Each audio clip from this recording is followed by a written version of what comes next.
Тағы бір мөһим һорау, уңла еш бирәләр. Больниста, дауаханала яткан кешегә корбан салырга яраймы? Яраһа, салгандан һуң Коръән укыргамы тәртибен әйтеп ебәрһәгез ине. Беренчедән, кардәшләр, әгәр кеше авыры икән, ул тизрәк юнәләйем дип садака бирһә, был ярай. Чөнки садаканың яхшы тәэсире турасында хәдисләр күп. Мәсәлән, садака Алла Тәгаләнең асуын юк итә дигән мәгънәлә күп хәдисләр әйтелгән. Шулай ук бер хәдистә Имам Ахмад риваят иткән, ошулай әйтелә: "Ас-садакату тутфиул хати'a кама ютфиул ма'ун нар." Утты һыу һүндергәндәй, садакала кешенең хатаһын һүндерә яки гөнаһын юя дигән мәгънәлә инде. Менә шундый хәдисләр күп.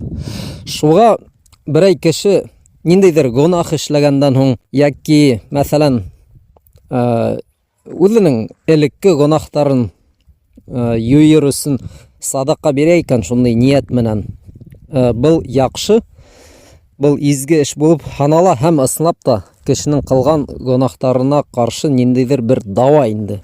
Бер хәдистә Пәйгамбәребездән саллаллаһу алейһи вәсәләм шундый һүзләр риваят ителә: "Дәу марадакум бис садака."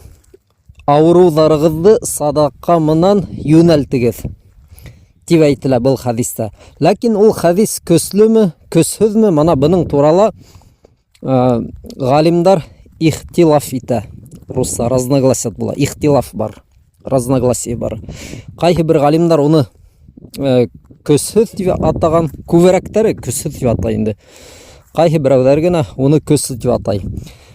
Ләкин ана шул авыру кеше садака бирһә, был яңлыш эш һаналмай, ошо хәдис көсһез буһала.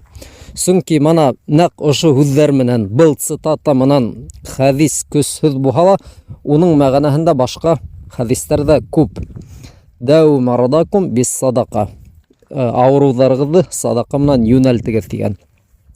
Һәм ошо хәдисте без хатта көсһез дип һанаһак та барыбер игътибар итегез, унда бит әйтелмәгән нәкъ корбан салгыз дип.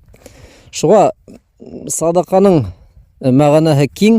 Кемдер мәсәлән 50 һум бирһәлә, кемдер кемгәлер ярдәм итһәлә, ниндидер белем өйрәтеп бирһәлә, булар бөтәһе шул садака дип атала. Шуга кыскаһы, әгәр авыру кеше Алла Тәгалә уны тизрәк юнәлтһен өчен ниндидер яхшы эш эшләйме, онда аксалата бирәме, кыскаһы ниндидер садака төрен эшләй икән, был фигыль, был гамәл дөрес дип һанала. Мана нәкъ корбан гына салырга тиеш дип уйларга кирәкмәй. Шуннан Коръән укырга кирәкме дип, был аны шул һораудың дәвамы инде ул. Мана кеше дуга кылырга тиеш. Авырыһамы яки башка берәй кыйынлыктар булһамы, ул Алла Тәгаләгә ялварып дуга кыла бит инде. Ана шул дуга кылырдан алда кеше озынмы, кыскамы Коръәннең ниндидер өлешен укыһа, был да яхшы, кардәшләр.